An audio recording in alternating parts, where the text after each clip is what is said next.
Welcome to City Vision University's podcast, providing book summaries of books on rescue missions, city missions, and the Salvation Army. I'm your host, and I'm really excited to get into today's deep dive. Hey, everyone.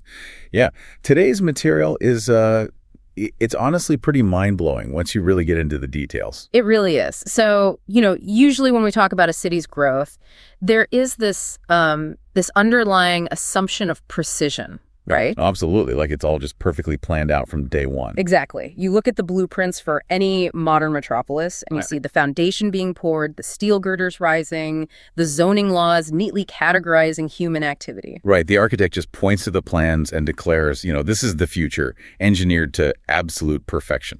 Yeah, and it creates this narrative of clean, linear progress. I mean, we really want to believe that as our infrastructure advances, our societal well-being just naturally advances in perfect lockstep. Right, like better sewers equals a happier society automatically. But then you step into the reality of Victorian London. Specifically, we're looking at the years 1866 and 1867. And those pristine blueprints are just, they're immediately buried under soot, mud, and just unimaginable human displacement. Yeah, the contrast is staggering. It really is. We're looking at a civic landscape defined by almost incomprehensible extremes. On one hand, you have the greatest engineering marvels of the age being constructed right before the public's eyes. Right, like they're building the Thames embankment. They're literally holding back the tidal force of the river to install modern sewers. Yeah, and digging the Underground Railway. I mean, they're inventing modern mass transit out of sheer willpower and steam. These were the pinnacle achievements of the Industrial Revolution, Yeah. They represent the absolute cutting edge of human capability at that specific moment in history. But right alongside these glittering testaments to progress, I mean, literally in the shadows of the scaffolding, you find slums so squalid, so overwhelmingly dark and desperate that they completely defy anything we experience today. It's industrial-scale human misery. The gears of industry are just grinding forward, and they are unapologetically crushing a massive portion of the population right underneath them. Which brings us to the core of today's deep dive. We only know the intimate details of this paradox because of a stack of forgotten dispatches sent directly from the front lines. Yeah, these are amazing sources. We're talking about the published volumes of the London City Mission magazine for the years 1866 and 1867. Right, so these aren't your typical dry, top-down historical records or government census reports? No, not at all. These are the day-to-day journals of a grassroots army of lay missionaries. Raw and completely unfiltered. And the mission they were on was just monumental. They were navigating extreme poverty, devastating disease outbreaks, massive industrial shifts, and even international hostage crises. All to reach the spiritual and physical needs of a completely forgotten working class. Exactly. So the goal of this deep dive is to explore the actual mechanics of how they did that. How did they operate in spaces where the police refused to go? And how did they intervene where the traditional church had just entirely lost its foothold? Yeah. I want to pose this directly to you listening right now because this is the central theme we're going to be wrestling with today. How do you reach people who have fallen entirely through the cracks of society, infrastructure, and traditional religion? It's such a vital question. Right. How do you throw a lifeline to someone who has been rendered completely invisible by the system? Well, understanding their methodology is incredibly relevant for anyone looking at urban missions today. But to understand how they tackled this, we have to start by looking at the engine driving the entire operation. The finances. Exactly. In 1866, the London City Mission is facing a severe existential threat, and it honestly just comes down to basic mathematics. They're broke, essentially. Pretty much. They're spending £4,000 more than the regular income. Their anticipated income for the year is roughly £34,925, but their projected expenditure is £38,933. Wow. Okay, let's unpack this. In 1866 currency, a £4,000 shortfall is a catastrophic deficit. Oh, it's massive. The texts show that for several years prior, they had been relying really heavily on legacy funds. Right, so money left to the mission in the wills and estates of wealthy donors. Exactly. Those funds created a financial buffer that allowed them to expand rapidly across the city. But by 1866, that well has suddenly dried up. I think the source said they only pulled in about £1,688 from legacies that entire year. Yeah, it was a huge drop. So the committee in charge of the mission is basically backed into a corner. They're forced into a really painful administrative decision. They have to make cuts. Right. They decide they must reduce their force by 20 missionaries through attrition. So as men leave or pass away, their positions simply aren't refilled. And there's an explicit looming threat of cutting another 20 if the financial picture doesn't improve, right? Yes, which is terrifying because the need on the streets is expanding exponentially due to the population influx, but their resources are contracting. It forces a radical evaluation of their efficiency. But looking at their annual summary, the sheer scale of what they're attempting to accomplish despite this financial panic is just mind-boggling. The numbers are wild. Yeah. In a single year, they record distributing over 3 million tracts. They document reclaiming 11,137 drunkards, closing 175 shops on the Sabbath, and rescuing 676 fallen women. It's a massive operation. It is, but I have a hypothesis here that I want to test. Yeah. Reading through these ledgers in the magazine, it feels like they are running a spiritual factory. How do you mean? Well, churning out 3 million pamphlets and tracking reclaimed drunkards on a spreadsheet, it looks like KPI-driven ministry before KPIs even existed. It feels so corporate. Right. Are they just playing a numbers game to justify their existence to their surviving donor base? What's fascinating here is the motivation for that rigorous data collection really requires a bit of sociological context. Okay, lay it on me. So, the Victorian era saw the birth of modern statistics. Society was suddenly completely obsessed with categorizing, measuring, and managing the chaos of the new industrial metropolis. Right, they wanted to quantify everything. Exactly. For the mission, this level of tracking was a vital mechanism of survival. They are attempting to quantify moral progress in a city that feels overwhelmingly dark. So they're trying to measure the immeasurable to prove that their methodology actually works. Yes. By logging every single tract in every single conversation, they are building an empirical case that the tide of despair can actually be turned. But does a ledger of 3 million tracts actually translate to human connection? Handing out a piece of paper is a transactional event, you know. It's not a relational one. Right, but the sources reveal that the numbers are just the surface layer. The real proof of their impact comes when we look at the reaction to the financial cuts we just discussed. Oh, right. The local pushback. It's exactly. When the Central Committee attempts to remove a missionary from a specific district to save money, the local residents don't just let it happen. The texts explicitly state that the people clamor against the removal. They actually fight back against headquarters. Yeah.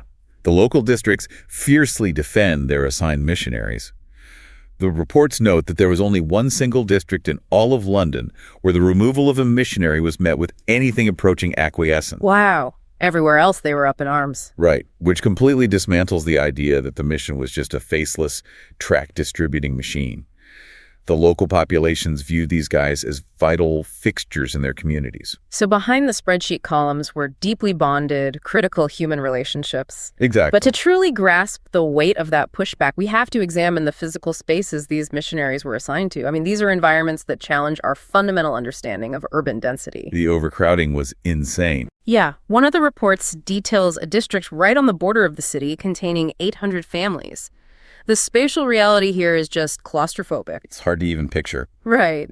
All 800 of those families live in courts and alleys so narrow that not a single horse and cart could physically pass through them. And the internal density is even more severe. Out of those 800 families, the missionary conducts a thorough survey and finds that only 30 families possess more than one room to live in. 30 out of 800. Yeah. 724 of those families live in exactly one room. And in the remaining 23 rooms, 2 separate families are sharing a single space. I mean, you have to think about the mechanics of living in a single room with a Victorian-sized family. Yeah, 6, 7, 8 people. Right. There is no privacy, no ventilation, and no sanitation infrastructure. Yeah. You are sleeping, cooking, and inevitably suffering from illnesses in the exact same square footage. It's a recipe for disaster. And the text points out something crucial, right? This extreme overcrowding wasn't just a static historical reality. It was an active crisis being driven directly by the infrastructure improvements we mentioned earlier. Yes. The construction of the railways and the new boulevards required massive demolition. They were basically tearing down the cheapest housing stock in the city to make way for progress. So all those people just got pushed out. Exactly. This displaced thousands of the poorest residents who had no choice but to cram into whatever decrepit structures were left standing in the adjacent neighborhoods. Which just empowered the slum landlords even more. Oh, absolutely.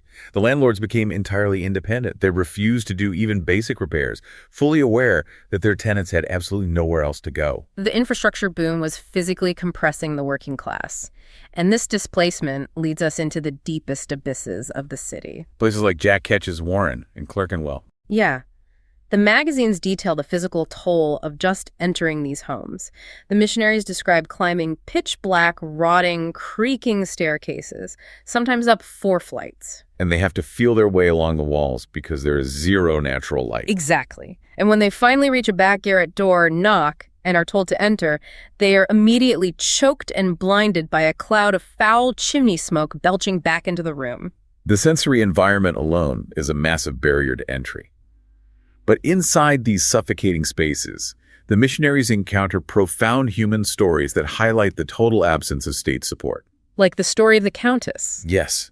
The sources introduce this character known to the police as the Countess. Yeah. She's described as a notoriously violent woman, just a constant terror in the local police courts. Right. The official system only interacts with her through force and incarceration. Exactly. Yeah. But the missionary adopts a completely different methodology. He treats her with persistent, unyielding human dignity. He doesn't bring the authority of the state. No, he brings a consistent, non-judgmental presence. And over time, the texts note that this hardened, violent woman actually begins to look forward to his visits. Wow. That shift from hostility to anticipation really shows the power of bypassing the traditional power dynamics. It really does. We see this again with the story of the crippled wagoner in Turnmill Street. Oh, that story is heartbreaking. It really is. So this man cannot walk without the aid of crutches. He leaves his crutches in his empty wagon just to hobble a couple of steps into a nearby shop. Right. And while he is inside, thieves steal the wagon, taking his crutches with it. When the missionary finds him, he is physically stranded and economically ruined. He cannot work, he cannot move, and the Victorian state provides absolutely no safety net for this scenario. None at all. The missionary basically steps into the complete void left by society. Right.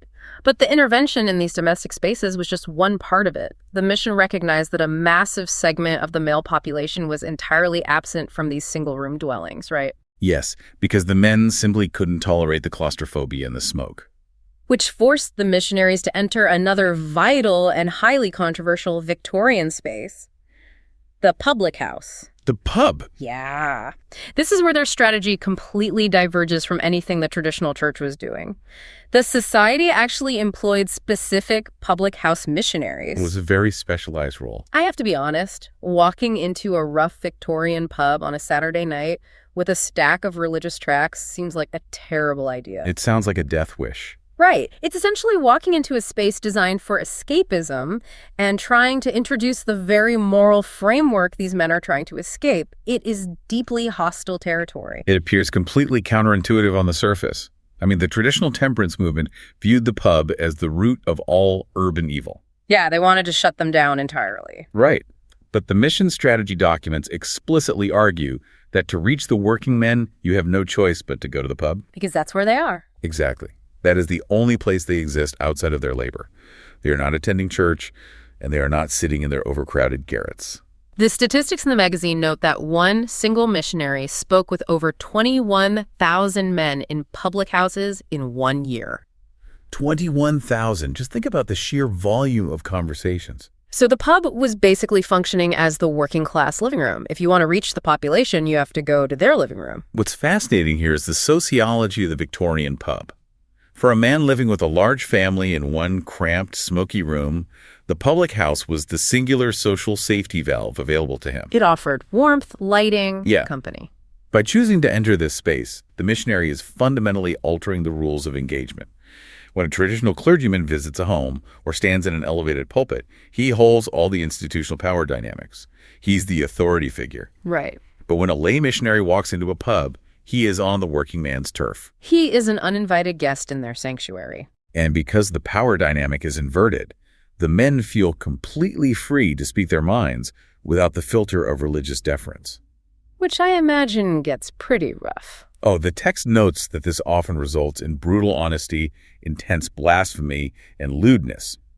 The men are actively testing the missionary's resolve. But this environment also strips away the artificial veneer that usually accompanies religious conversations, right? Exactly.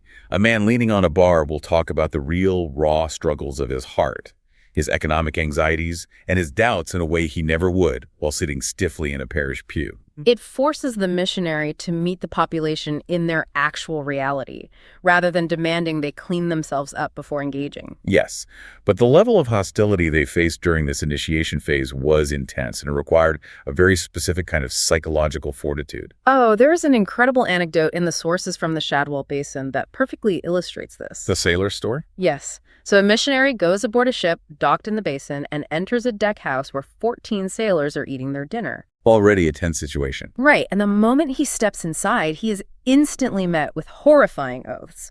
The men don't just yell at him, they actively threaten to physically throw him overboard. Which is a completely rational fear, considering he's trapped in a confined space over deep water with 14 hostile men. Right, but the missionary employs this fascinating de-escalation tactic. He doesn't retreat, but he also doesn't yell back or try to assert authority. He just stands his ground silently. He waits it out. Exactly. He waits for the shouting to reach its natural peak and begin to ebb. When there is a lull in the threats, he simply starts reading aloud from his Bible. Calmly? Calmly, without anger or fear. And the psychological shift in the room is dramatic. By the time he finishes reading and prepares to leave the deck house, the atmosphere has completely inverted. Wow. The men are quiet, and they are actively thanking him for coming. He absorbs their aggression without reflecting it back. It demonstrates the immense discipline these laymen possessed. And this transition to the docks opens up an entirely new layer of their work. Reaching the foreign sailors. Exactly. The pubs taught them how to engage the alienated local population, but the docks forced them to figure out how to reach the alienated foreigner. And the scope of the populations they were interacting with was incredibly diverse. They weren't just dealing with displaced Londoners. No, they were boarding ships at the commercial St. Catherine and West India docks, encountering a truly global workforce. Right. The texts specifically detail their interactions with Asiatics, Africans, and South Sea Islanders. The magazines describe these really vivid characters navigating the unfamiliar streets of London. Like Dermian, right? Yes. Dermian, a traveling Indian man who wanders the streets in a white dress, playing his tum-tum drum and singing. And Black Harry. Right. A tall African man described with crisp hair. The missionaries are actively tracking these individuals down. They're attempting to communicate with them, often struggling through language barriers or trying to utilize native dialects. Simply to offer some kind of anchor in a city that must have felt completely alien and overwhelming. They really recognize that displacement takes many forms. They also established a dedicated Welsh mission in London. Because there were so many Welsh immigrants. Right. Thousands of them were flocking to the city for work, but were becoming completely isolated by language and cultural differences. So the mission set up dedicated stations in Somerstown and Westminster. And they didn't just offer religious services. They held cultural events, like St. David's Day celebrations. Oh, that's smart. They brought in chairmen from the Poor Law Office and held practical lectures on happy homes, right? Yeah. The underlying strategy was to keep cultural and spiritual ties alive, creating a micro-community that provided a buffer against the massive anonymity of the metropolis. Now, the transition from the docks to the center of the city brings us to the most poignant example of this alienation. The men drinking in the pubs and living in the slums we just described are the very same men who are physically tearing London apart to build its future. We are talking about the navvies. The navvies. The navigators. The sheer muscle of Victorian engineering. Right. Thousands of these men are engaged in constructing the Thames Embankment and the Underground Railway. And the magazines draw a stunning contrast regarding these workers. Yeah. On one hand, they are described as physically magnificent. They possess the raw strength required to literally move mountains of clay, drive timber piles into the riverbed, and heft massive stones. But intellectually and spiritually, the text describes them as completely destitute. The missionary assigned to them plainly states that many of them don't know A from B. They're completely uneducated. Yes. The demographic background of the navvy is crucial here. They were largely rural laborers, drawn from agricultural shires across England, lured into the city by the promise of high wages for this massive infrastructure boom. So they were entirely severed from the traditional, predictable rhythms of their village lives. And thrown into the chaotic, brutal, and highly transient rhythm of urban construction camps. Here's where it gets really interesting. the irony is profound. These men are actively building the cutting-edge infrastructure of the modern world. They're creating.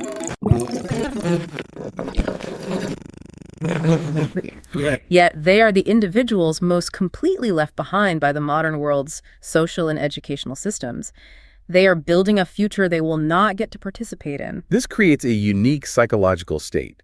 They were building the city, but they felt completely divorced from the city itself. They were just temporary tools. Exactly.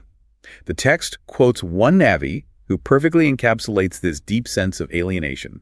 He tells the missionary, "We are only navvies, and no one cares about us." Man, that is a devastating statement of social invisibility. They recognized that society valued their labor, but placed zero value on their humanity. And their worldly routine reflects that exhaustion, doesn't it? Oh, totally. Yeah. The missionary conducts an investigation into the habits of 1,500 workers on the embankment project. And what does he find?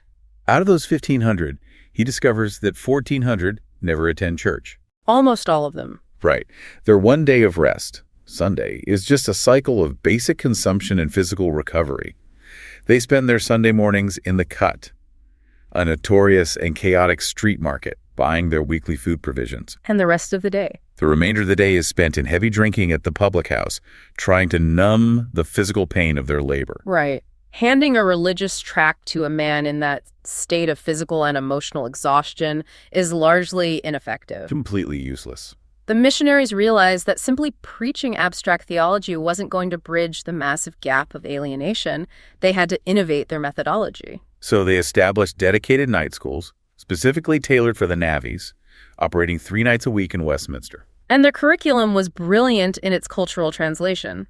Instead of reading standard theological treatises, the missionary notes that these men responded passionately to biographies. Specifically, biographies of self-made men who originated from their own social ranks. Yes. They read aloud the life of Dr. Kiddo, who started his life as a destitute workhouse boy, or the story of Pounds, the cobbler.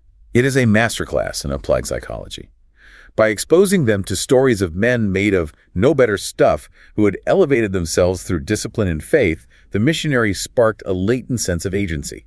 And the texts record the men's reactions, right? Yeah, they would respond, "Why can't we do as these chaps did? I'll try, with God's help." That's amazing. The mission proved that cultural empathy and relatable narrative were far more effective tools for engagement than raw religious instruction. Absolutely. We see that empathy in action with the massive supper the mission organized for the navvies. Oh, the roast beef dinner. Yes, they didn't just rent a hall, they provided a feast of roast beef and plum pudding. The sheer novelty of hospitality without an ulterior motive stunned the men. There's a great detail where one navvy examines the marmalade on the table, announces he's never seen the stuff before, but declares the cake is exactly his style. It's such a great human moment. After the meal, they approach the missionary and tell him, "No one ever behaved to us in that way, and we won't forget it. Give us the hand." That earned respect, translated into genuine bonds on the chaotic work sites. Consider the story of the man nicknamed Joe, working on the railway line. Joe the navvy. Right. Initially, Joe met the missionaries with performative hostility. When they attempted to hand him a tract, he would distort his face, yell outlandish words to entertain his fellow workers, or simply whistle loudly and walk away. Classic deflection. Exactly. But the missionary understood the performance. He kept showing up, absorbing the ridicule with good humor, refusing to be offended. And eventually, Joe's hostility breaks down. He doesn't just tolerate the missionary's presence, he becomes his active protector on the dangerous worksite, ensuring the other men give him a fair hearing. It's a total 180. My favorite image from the embankment construction involves the men running the massive steam engines. These engines were in constant operation, pumping water out of the deep excavation trenches. Because the water pressure never ceased. Right, the drivers had to work right through Sundays. The journals record that as the missionary walked down the active construction line, these massive, deafening steam engines would literally grind to a halt. The drivers would intentionally stop the pumps just to lean out of their cabs and ask the missionary for a tract. Yes. And if the missionary had run out of reading material, the drivers were deeply disappointed. It is an incredibly powerful visual metaphor. The literal engines of industrial progress pausing even for just a moment, to seek a point of spiritual connection. Now, the infrastructure these navies were building, the railways and the deep-water docks, was rapidly shrinking the globe. London was becoming the nerve center of a highly connected world. And because of this connectivity, the London City Mission, which was ostensibly a localized urban charity, suddenly finds its operations thrust onto the international stage. The transition in the text is jarring. We move straight from the muddy, chaotic trenches of the Thames Embankment to the polished, glittering spectacle of the Paris exhibition of 1867. The 1860s represented a period of intense acceleration in global communication and travel. The telegraph networks were expanding, steamships were crossing oceans with unprecedented speed. And the mission's footprint naturally expanded along those exact same trade routes. Right. The mission leadership decides they need a physical presence at this massive international gathering in Paris. So they construct a tracked kiosk. And the mechanical design of this kiosk is perfectly attuned to the Victorian mindset. It is a circular, domed building, and situated right in the center of it is a functioning miniature steam engine. It perfectly encapsulates the era's philosophy. They're using the novelty of cutting-edge mechanical power to draw an audience for their ancient message. The steam engine isn't just for show, either. It is somehow driving a mechanism that aids in distributing tracts in multiple dialects to the massive international crowds passing by. But their intervention at the exhibition goes far beyond handing out literature. Right, the labor advocacy. Yes.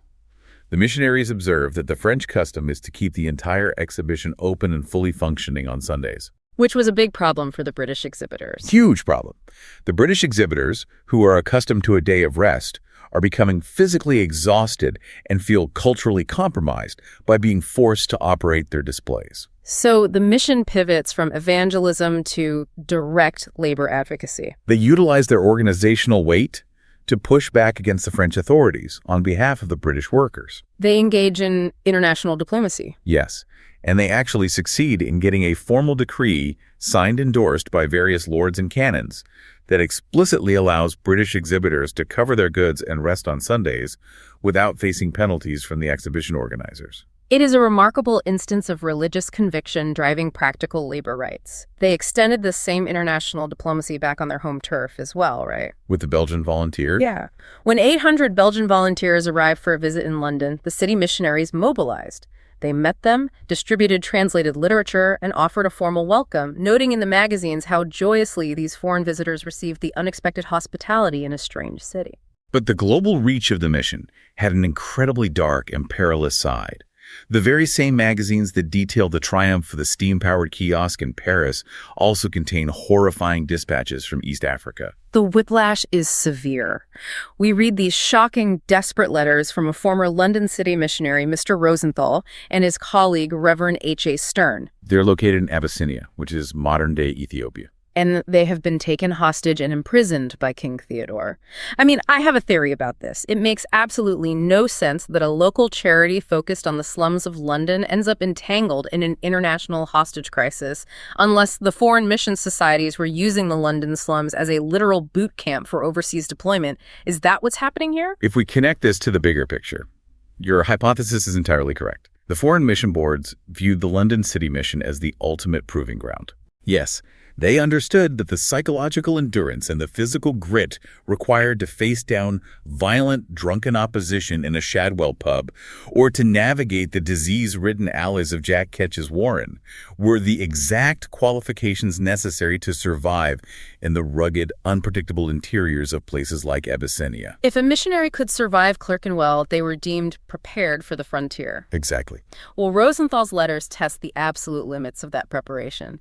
He writes in agonizing detail about the night's more frightful torture. They are heavily chained in darkness. And King Theodore is engaging in highly calculated psychological warfare. Right. He sends messages to the captives stating, "I know you are not afraid to die, but I shall not kill you. I shall at regular intervals apply more frightful torture." He realizes that the threat of prolonged agony is a more effective weapon than execution against men who view death as martyrdom. It exposes the extreme vulnerability of these global ventures. And the texts highlight that the trauma is not isolated to the men in chains, right? The ripple effects destroy families back in England. Oh, the family trauma is devastating. Rosenthal manages to smuggle a letter out to his family. In it, he details the suffering of his wife, who was only 18 years old when she married him and left the relative safety of London for Africa. She, along with their infant child, Henry, is sharing in the periphery of this horrific captivity, separated from her husband for months at a time while he is chained. And the collateral damage reaches all the way back to the homeland. The magazine records that when the detailed news of their torture finally reached England, Rosenthal's father-in-law, an older gentleman, collapsed from the sheer sudden shock of hearing what his daughter was enduring. He died shortly after. It is a brutal reminder that this global expansion carried intense, intimate human costs. It is a profound tragedy that shook the mission. Yet the narrative presented in the magazines creates a chilling juxtaposition. While the mission leadership in London was desperately praying for the deliverance of their brothers facing medieval torture in Africa, a completely different, entirely invisible killer was creeping right up the River Thames into their own backyards. Right. The global connectivity that allowed them to reach Paris and Abyssinia also allowed pathogens to travel with terrifying speed. Disaster strikes London in the form of the cholera epidemic of 1866. This was a highly virulent, catastrophic outbreak that hit the poorest sectors of the East End, places like Whitechapel, Bow, and St. George's, with devastating force. The infrastructure that had crammed the poor into overcrowded slums created the perfect environment for the disease to detonate. The way the missionaries describe the onset of the disease is horrifying because of its sheer suddenness. They write journal entries about residents going to bed hearty and well, feeling completely normal, only to be violently awakened in the middle of the night by the cramped grasp of death. He was incredibly fast, and it was highly lethal. In the face of absolute civic panic, when many with the means to do so were fleeing the infected districts, the city missionaries fundamentally alter their operational posture. They cease being purely evangelists and effectively transition into frontline crisis workers. They become Victorian first responders. But the mechanics of this are terrifying to consider. They had no personal protective equipment. Nothing. They had no modern understanding of germ theory or intravenous hydration. Walking into a cholera ward in 1866 is like a battlefield medic running onto the front lines without any bandages or morphine, armed with nothing but a desire to provide spiritual triage before the inevitable end. The journals detailing their work in the London hospital are astonishing testaments to human endurance. One missionary records his daily routine of going from bed to bed in the overflowing cholera wards. And he documents reading to and praying with 110 different patients in a single day. 110 patients in one day. The physical and emotional toll of looking into the eyes of 110 dying people in a span of 12 hours is unfathomable. He explicitly writes that he didn't miss a single patient in the ward, with the exception of a few small children who couldn't understand him. He notes in his journal that he couldn't believe his own ears when he looked back at the sheer volume of what he had just done. To accomplish that, you can see how he had to brutally streamline his methodology. He notes that he deliberately made his visits to each bedside as short as possible, stripping away all superfluous theological words. He writes that among so many sufferers, economy of time and strength is of much importance. He is applying spiritual tourniquets, delivering only the most essential words of comfort before moving immediately to the next cot. Their dedication came at a fatal cost, though. The magazine prints a deeply moving public letter from the rector of Whitechapel. Announcing a death, right? Yes. Yeah. He is announcing the death of one of the mission's most devoted workers, a man who caught the cholera while actively visiting the sick in the worst-hit areas. He essentially absorbed the risk of the community until it killed him. Exactly. And his funeral, held in Bow Cemetery, serves as the ultimate validation of the bonds we discussed at the very beginning of our deep dive.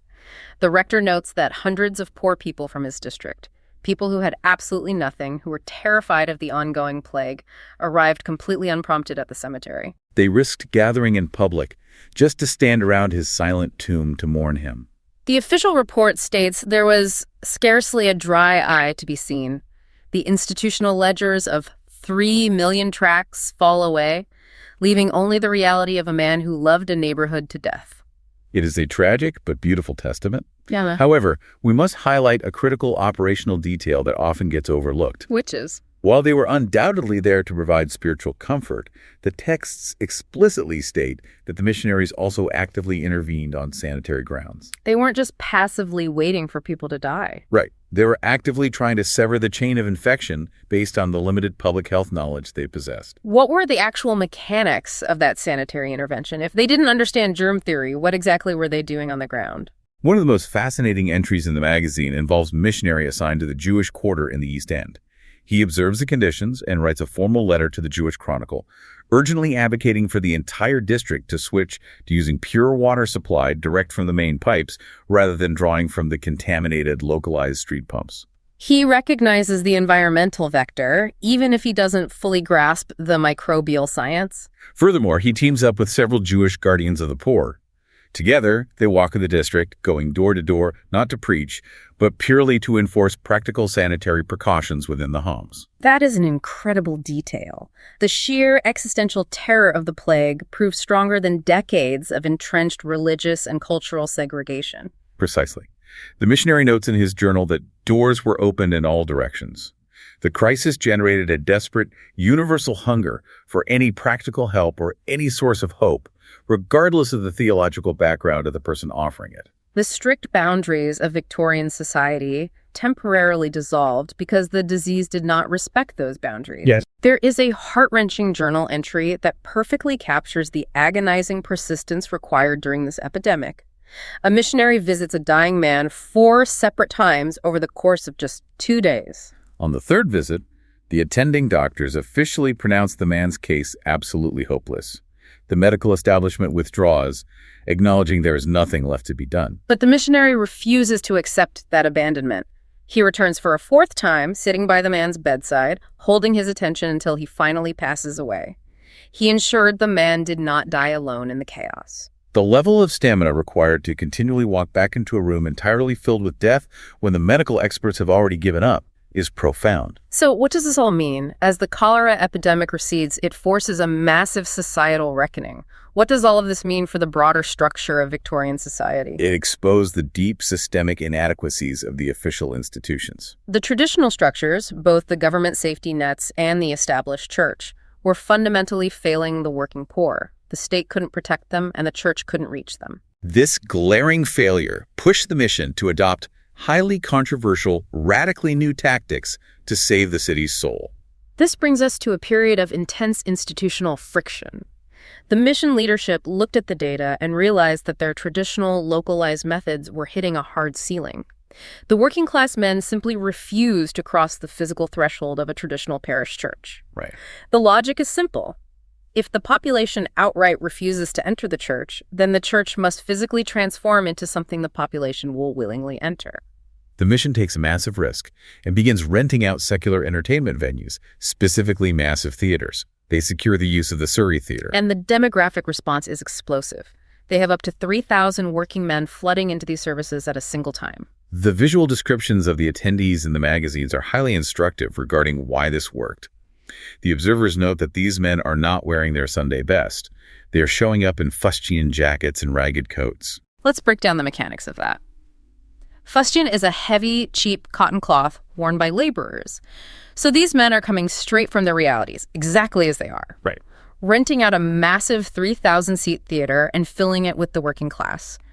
Are these theater services basically the 19th century equivalent of a modern mega-church meeting in a converted industrial warehouse to lower the barrier to entry? This raises an important question regarding class and religious space. The sociological function of the space is very similar, yes. The underlying driver for this strategy was deep-seated class anxiety. Because of the pew rents. Yes. We have to understand the physical mechanics of a Victorian parish church. They were highly stratified environments. They operated in a system of pew rents. If you wanted a seat where you could see and hear, you had to pay for it. Furthermore, there was a strict, unspoken dress code demanding broadcloth, which was fine, expensive woolen clothing signifying respectability. The architecture and the rules of the church were actively hostile to the poor. If a navvy walked into a parish church wearing a ragged fustian coat, he couldn't afford a pew, and his clothing would instantly brand him as the lowest of the low. He would be visually humiliated in front of the middle class. The theater completely neutralized that class anxiety. It was a space designed for public gathering without moral judgment. In a theater, the working man felt, as the text explicitly quotes, a sense of independence they are not conscious of elsewhere. They could sit wherever they wanted, wear their work clothes without shame, and listen to the message without feeling the oppressive, judgmental gaze of the wealthy parishioners in the rented pews. And the psychological safety of that environment yielded incredible results.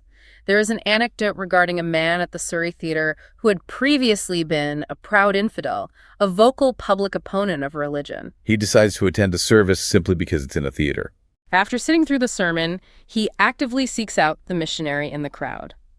The text vividly describes how the big tears chased each other down his weather-beaten cheeks. The hard shell he had built to survive the slums is completely shattered. He asks the missionary to physically write his name in his Bible and asks where the clergyman preaches regularly so he can become a follower.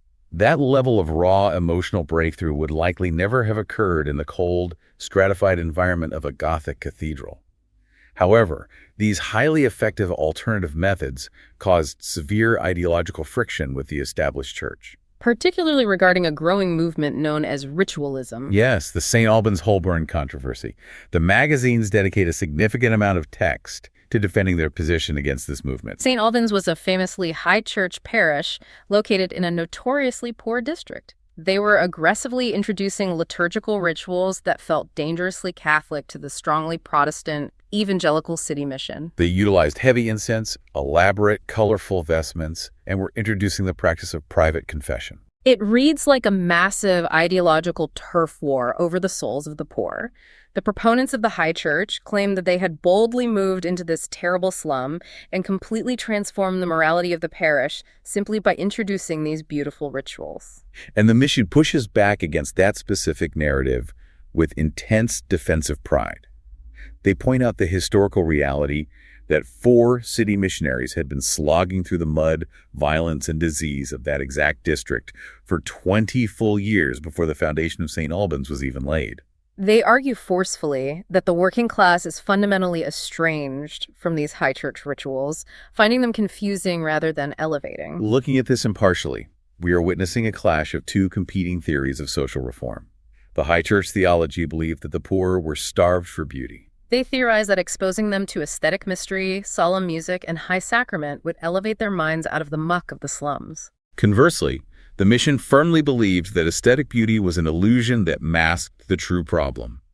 They argued that only direct, simple, grassroots engagement with the plain text of the Bible could actually change a person's heart and alter their trajectory. They viewed the elaborate rituals as a dangerous distraction from the raw, urgent need for repentance and grace. It is a fundamental debate about the mechanics of how human transformation actually occurs. And while that high-level theological debate raged on, the missionaries just kept pushing into the absolute darkest, most forgotten corners of the official state system. They actively secured permission from the authorities to visit the casual wards of the workhouses. Specifically, places like the notorious St. Pancras workhouse. The mechanism of the Victorian workhouse is important context here. They were designed by the state to be intentionally, deliberately miserable. The goal was to deter anyone from seeking state aid unless they were literally starving. The casual wards were the lowest section of the workhouse, reserved for transients and those who possessed absolutely nothing. The missionary describes the physical reality of gaining entry. He walks into a large, cold shed in the Hampstead Road yard. Inside, he finds 40 women, described as being of the lowest societal description, engaged in the penal labor of picking oakum. Picking oakum was a physical punishment. It meant taking old, tar-soaked ropes from ships and untwisting them by hand into loose fibers. It tore the skin off your fingers and ruined your nails. It was mindless, painful labor designed to punish poverty. And right there, in the middle of this miserable state-sanctioned punishment detail, the missionary stops. He holds an impromptu service right over the tarry ropes, attempting to offer these 40 women some shred of hope. The contrast between the sheer brutality of the environment and the message of grace he is trying to deliver is unbelievable. That single image, a layman preaching hope in a freezing shed to women with bleeding fingers, perfectly encapsulates the entire underlying philosophy of the endeavor we have spent the last hour discussing. It truly does. So let's pull all of these threads together and look at the massive picture we've uncovered. We have tracked an incredible, grueling journey today. We started by exploring the choking, smoky garrets of Jack Ketch's Warren and the hostile, crowded sanctuaries of the East End public houses. We stood with the missionaries on the docks, trying to communicate with sailors from across the globe, and we watched them earn the hard-won respect of the alienated navvies who were physically digging the foundations of modern London. We traced how the infrastructure of the era expanded their influence globally, stretching from the mechanical ingenuity of the steam-powered kiosks at the Paris exhibition to the horrific psychological torture inside a royal prison in Abyssinia. And we witnessed their incredible courage during the ultimate crisis, walking bed to bed through the cholera wards of the London hospital, acting as the spiritual first responders in a city whose official institutions were failing its most vulnerable citizens. This deep dive into the 1866 and 1867 magazines reveals a vast, determined network of individuals, ordinary laymen without massive resources, who looked at the terrifying gears of the Industrial Revolution and simply refused to let the poor be crushed by them. They operated on the fundamental belief that true progress isn't just measured by the miles of steel rail laid or the tons of stone imported. No, it is measured by the dignity afforded to the human beings living in the shadows of those massive structures. That is exactly the point. And that leaves me with a final thought for you to mull over as we wrap up this deep dive. When we look back at the Victorian era today, we naturally marvel at the engineering. We admire the complexity of the underground railways, the sheer scale of the massive docks, and the solid stone of the Thames embankment. These physical structures still define London's geography, and we rightly praise the architects and the engineers who built the physical foundations of the modern city. But I want you to consider this reality. While the engineers were pouring the concrete and driving the steel to build the physical city, these anonymous missionaries, armed with nothing but localized literature and profound, stubborn empathy, were standing in the alleys and the cholera wards, desperately trying to build its moral and social foundation. The engineers built the Thames embankment to keep the actual river from flooding the streets of the city. But what flood of despair, violence, and total societal collapse did these missionaries keep at bay? It is a vital question about the invisible infrastructure that truly holds a city together. Thank you for joining us on this deep dive into the source material. We hope it gave you a new framework for understanding the hidden history of a changing world, and perhaps a new lens for viewing the cities we live in today. Until next time, stay insanely curious.